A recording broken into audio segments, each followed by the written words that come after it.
Hello, and welcome to the 3 Ps of AAC. This is presented at the Paraeducator Conference 2026. My name is Rachel Young. I'm a staff developer at the Lincoln Intermediate Unit. Before being a staff developer, I was a speech language pathologist working with students on AAC. I was able to work with the teams as well to develop their AAC knowledge. And myself and another staff developer, Valerie Chapman-Jones, came up with this idea of the 3 Ps as a simple way to remember how to communicate and support our students using AAC. So our first outcome and only outcome today is to define your role in each of the 3 Ps of AAC. So the 3 roles of paraprofessionals with AAC is to be an AAC partner, an AAC prompter, and an AAC planner. So the first thing we're going to talk about today is being an AAC partner. So what does an AAC partner do? First thing they do is they familiarize themselves with the student's AAC system, whether that's picture cards, and understanding where in that binder everything is, whether it's their AAC device. Don't be afraid to explore the student's AAC device so that you can understand it better, because that's going to be the best way for you to help them is understanding it. And if there's ability on some of our high-tech AAC device to either search for words to find out where they are, familiarizing yourself and asking your speech therapist if you don't know about those things, that can really be helpful too. So familiarizing yourself doesn't mean you have to memorize where every word is, but just maybe even understanding some of the tricks and tools that are available with the AAC devices, so you can better help your students. The next thing is to model at the student's level, about 1 to 2 words above at where they are. So you can model at both their level, but you can also model, 1 to 2 extra words. So if they're at a single word level and they're saying the word cat, maybe you just want to point out the color. Oh, that's an orange cat. Or maybe you want to point out the size. It's a big cat. So adding 1 or 2 words to the student's current communication level can help them to grow their communication and understand that they're able to put multiple words together. Another thing to do is just pause after you do a model. So making sure that we give the student enough processing time and enough time to respond. Choosing activities that invite communication. Sometimes with our students, they're really into watching YouTube and other videos, but those are hard to invite communication into. So is there a toy that they like, where you can have some of the pieces and they can have some of the pieces and they can invite that communication opportunities? Expanding upon what the student communicates. So again, if the student is using single words, just adding a few words so that they can understand proper grammar and where they may go from there. It doesn't necessarily have to be with the student's picture cards or on their AAC device. That can also just be verbally so that the student knows they can add more words. And the last one is practice. Communication partners practice these things. They do it and they're okay with being wrong. When I say a communication partner with these students, it doesn't mean that we have to be perfect. I am far from perfect when I'm working with students with AAC, but it's okay for them to see you mess up because they know it's okay for them to mess up. So that's just another important part of the process.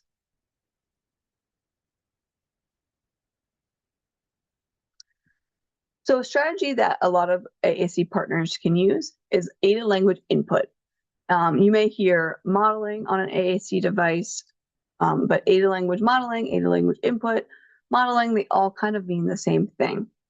I try to sometimes remove that word modeling because when we say model, we often want the students to do something back. But with aided language input, we don't always want them to do something back or respond to us. So aided language input gives the student input from their AAC device or their AAC picture cards.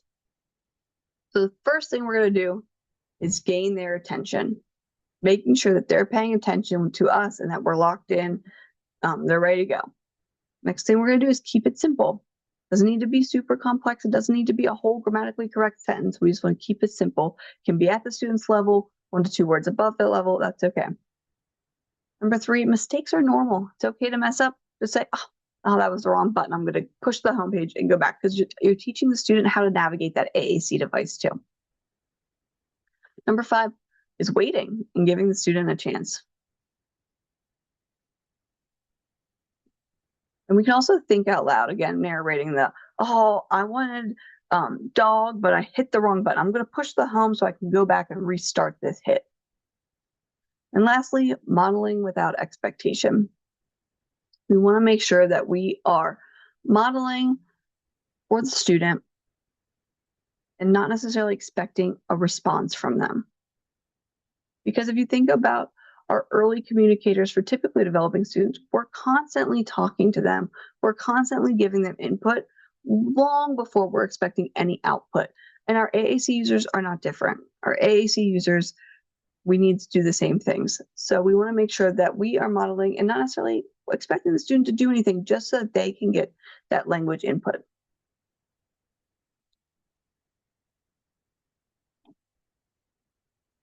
Another strategy that communication partners can use is sentence expanding, and that's adding 1 to 3 words to student utterances. So you can say it verbally, or you can do it on their communication device.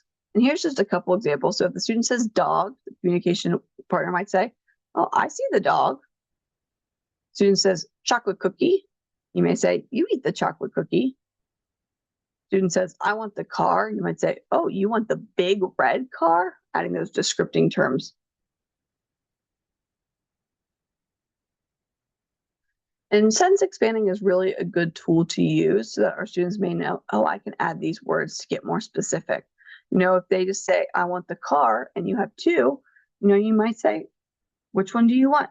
Big red car, the small blue car. It really helps the students say, maybe if I say it the first time, they won't need to ask me that follow-up question. So we're just giving them that language input.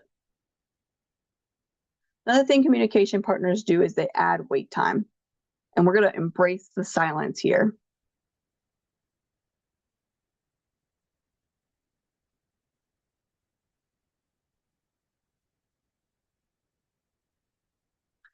That is 10 seconds.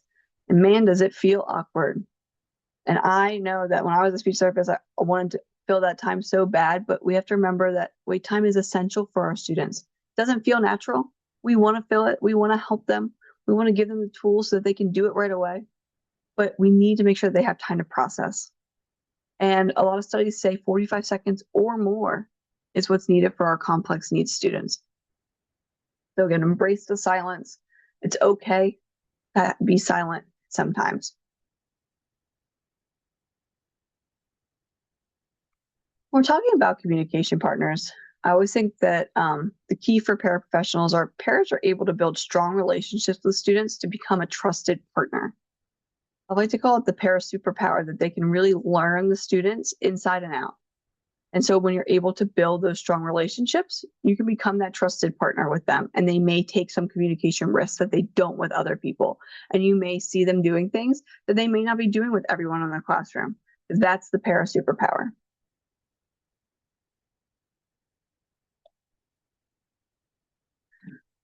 So pause your video and think about, how can we expand on each of these words? Lego, eat, Mrs. Thomas, and car. So if a student were to say eat on their AAC device, you could say, we're going to eat lunch soon.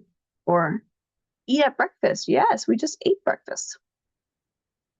If the student says Lego, you could say, oh, do you want the big Legos? Maybe they like those big Duplo Legos. Student says Mrs. Thomas. Maybe that's the gym teacher. You could say, Mrs. Thomas, you'll see her at gym. Or if the student says car, you could say, cars go fast. Or I drive a car. Again, we're just expanding words, adding them in there, not necessarily adding meaning to what the student's saying, but making sure that they know that they can pair more words together.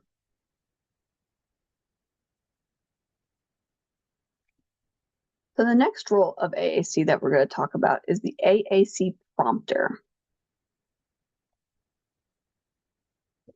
So what does a prompter do?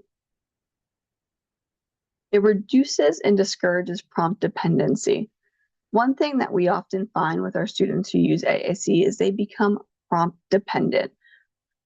And it's hard to fade those prompts once a student becomes really dependent on them. So we want to make sure that we're using the least amount of prompting that the student needs, and we're not over prompting them. Again, that's where that wait time really comes in.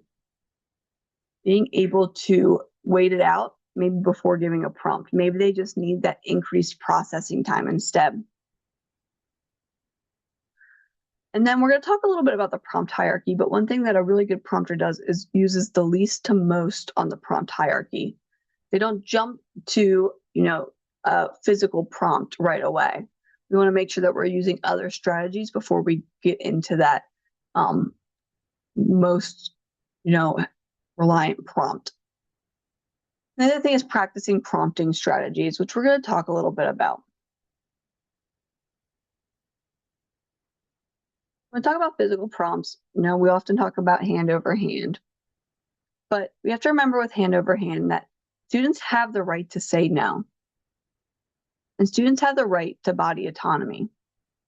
So instead of using a hand over hand, we could try using a hand under hand. So oftentimes I'll start at the student's elbow, just let them know, hey, I'm going to take your hand, you can come with me. And when I guide them, they have that ability to pull back. If they don't want to be involved in that physical movement, they don't have to be. But hand underhand really allows them to be invited to participate instead of being made to participate. But we want our students to know that they have the right to say no, and they're not always just going to have things happen to them. We want things to happen with them. And again, we want to make communication fun. And being forced to do something you don't want to do isn't fun. So that's just a little bit about a hand over hand, because you won't see it on the prompt hierarchy that I'm going to show, because I do think that there's other strategies that we can use that aren't so forceful. So it's an example of a prompt hierarchy. Again, it goes from least to most invasive. So we start with just a pause, giving the students wait time. It says 10 to 15 seconds, but you have to get to know the students. Maybe they need more than that. You could do a nonverbal prompt with like your body language, or like I'm waiting, showing that you're expecting a response. You could use environmental cues. If you're waiting for the students to request a cookie, you might just hold it up and look at it, showing them like, hey, this is here, it's open for you. Just ask an open-ended question. What do you need to do? Or what should we do next? That might prompt them to say, oh, I'm supposed to be doing something, I need to ask for that cookie. Could use a visual prompt, maybe just pointing to the device without pointing to the target word. You could just be like, oh, are you gonna use that thing? You could also try giving two choices. Do you want the cookie or juice right now? And prompting them to use the AAC device. If all that doesn't work, then we're going to try modeling. What is the response you're expecting? Can you go and point to that cookie on there? Next, you may use an elbow prompt. Some students, it was really helpful if I just kind of tapped their elbow, like, hey, you got to do something here. And then fading that prompt, so maybe we're not becoming so dependent on that. And then if needed, we can use that hand under hand to invite them to say, here's what I'm looking for you to do. But we don't go from asking the question to that physical prompt. There's so many steps in between that we can take and that we can do in order to have the student encouraged to use the device. So just thinking about what works for each student. And again, this has a lot of options, but maybe some of these won't work for your student. Maybe that open-ended question is just not going to work for the student that you're trying to communicate with. So maybe that's just something you don't use with that student. And this is just an example of a prompt hierarchy, but maybe if you're have a student who's a little particular, you can work with your team, your SLP, your teacher, to create a custom hierarchy for that student, working on the things that they may want to do and what might work best, so that everybody's using that same hierarchy and they don't become so prompt dependent, and we're not just running to that physical prompt at the end, so that we can all be on the same page.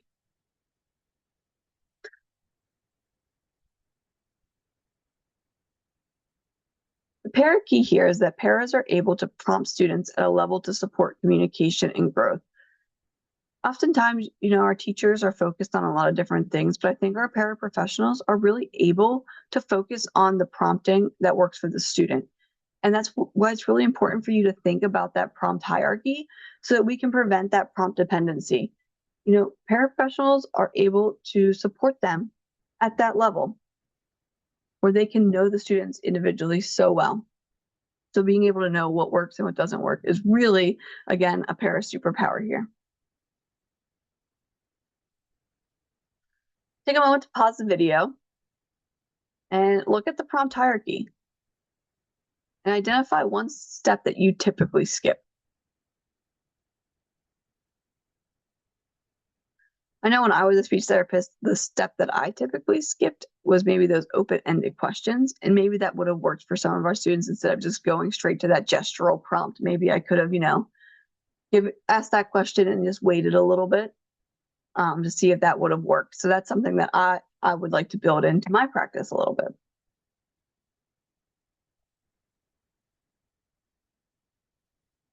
And the last P that we're going to talk about today is being an AAC planner, remembering that we can plan for AAC. So what does an AAC planner do? They can plan for ways to support AAC use in the class. Oftentimes our teachers are doing this, but maybe you as a paraprofessional see that there's a way that the AAC could be incorporated that the teacher didn't think of.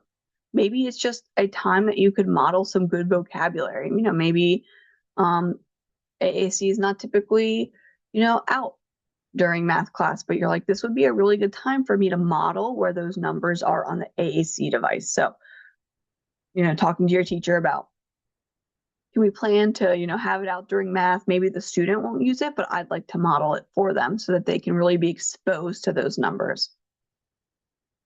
Next one is just to determine when to use AAC strategies. So if you're looking at your schedule, maybe you know that morning meeting's really busy. It's not going to be a great time for me to model without expectation because we really want the students to be an active participant. So maybe that's a better time for me to just verbally expand some of their utterances so that we can really make sure that they're responding. And then again, you're looking at your schedule and you're like, oh, like some of those special classes like music and art, they're really, engaged, and it would be a really good time for me to model without expectation for the students so that they can learn some of those vocabulary words that we aren't using in the classroom, but that they're using at those special classes. So again, looking at the schedule and just saying when is a good time to use these strategies and planning ahead for that. Identifying vocabulary to target. This is often a team decision. The SLP may have specific targets they're working on for the student. Teachers may have specific targets they're working on for the student. Maybe you as a paraprofessional say, hey, they're really interested in music. So can we start targeting some of those words that we may use in music class? And creating as a team, what are we going to target? Maybe it's colors. Maybe it's core vocabulary. Maybe we have a list of 10 words that we're really trying to cover, and we're going to model those as much as possible anytime they come up. Next, and then we also want to target a variety of communication functions. So we don't want to focus on just requesting. Communication goes way beyond just requesting. We want to make sure that we're covering commenting, that we're greeting people, maybe protesting, saying that I don't want to do something. So planning ahead and thinking about what are all the communication functions and how can we make sure that we're planning for them and making sure that we're exposing the students to all of these different functions. Maybe you're saying like, every morning when they come in, we're going to focus on that greeting. We're just going to pick one friend in the class and make sure that we are having a really socially appropriate greeting with them. Planning ahead for those moments so that we can think about them and making sure that we have consistent practice is really important. And then the other thing an AAC planner can do is choosing those activities that promote communication, making sure that, we have toys or activities where we can go back and forth. If we're doing a craft activity, that's coming up, that we're allowing enough time so that we can have the AAC used and utilized, and we're not making choices for the student that they could be making for themselves.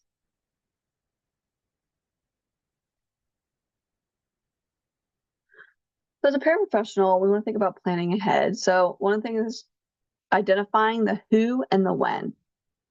So who is the AAC partner at this time? If you're a personal care assistant with a student, you may be the AAC partner almost all the time.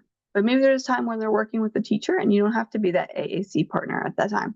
But if we plan who's going to be the primary, modeler and partner, it helps us to plan that schedule and understand. And it also helps someone to be responsible. I feel like sometimes, when we have a lot of AAC users and a lot of adults in one classroom, it's hard for one person to take responsibility. So if we're planning ahead on who the partner is, then it's everybody's responsibility and everyone knows their role.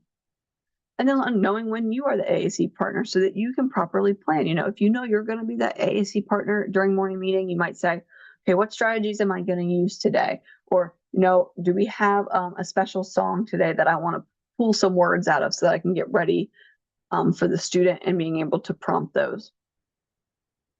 Another part of planning ahead is working with the teacher and SLP to determine what are the AAC targets for each student. This is important to maybe understand what their goals are. If you can attend their speech sessions with the student, that can really help you to understand what the AAC goals and targets are for each student. But meeting just as a team and saying, hey, what are we working on right now? Or, last week we were really working on colors. Is that something that we're going to continue to work on with the student, or do we need to change it up? So meeting with the team just to determine what those targets are.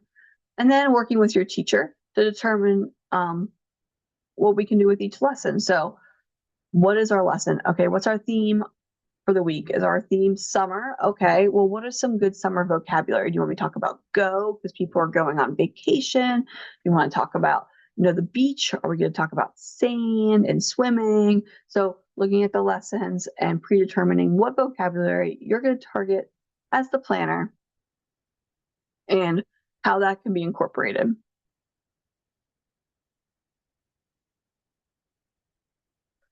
So pause and think, what are some things that you communicate about?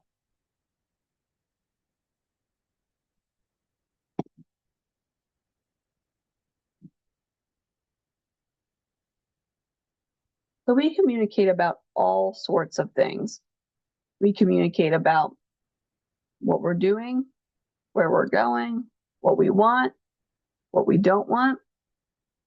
And really, it's no different for our students. We have to give them the opportunities to communicate about all sorts of things that they are interested in and all sorts of communication functions.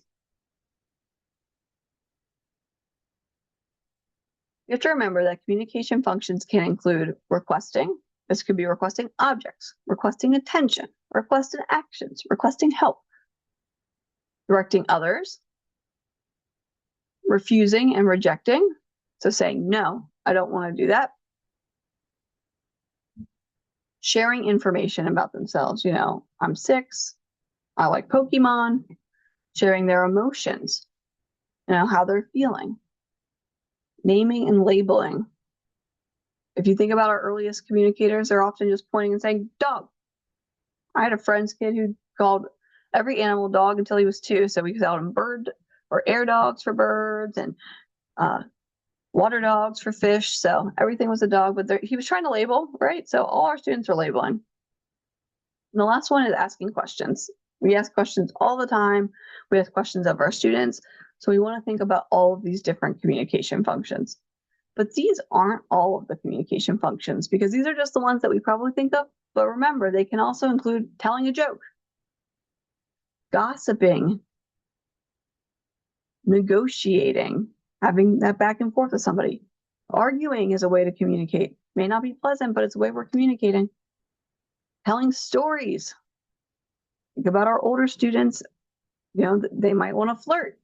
So there's all sorts of different communication functions when we want to branch out from the ones that we typically think of, making sure that we're exposing our students to and giving them the ability to do all of these. So our key here is paras can plan ahead to adapt lessons to meet student needs. If you're able to have that working relationship with your teacher where you can look at what's coming up, you can say, what does my student need, or what does the student that I'm with at this time really need to be successful during this lesson? And I really think that's the para key here, because you know the students so well, and being able to adapt it to what they need is really important. So remember that everyone has a role with AAC. Everyone can be a partner, a prompter, and a planner. As a paraprofessional, you really get to work with the students and be all three of those roles to help their communication grow. Thank you for joining me today. Hope you have a great day.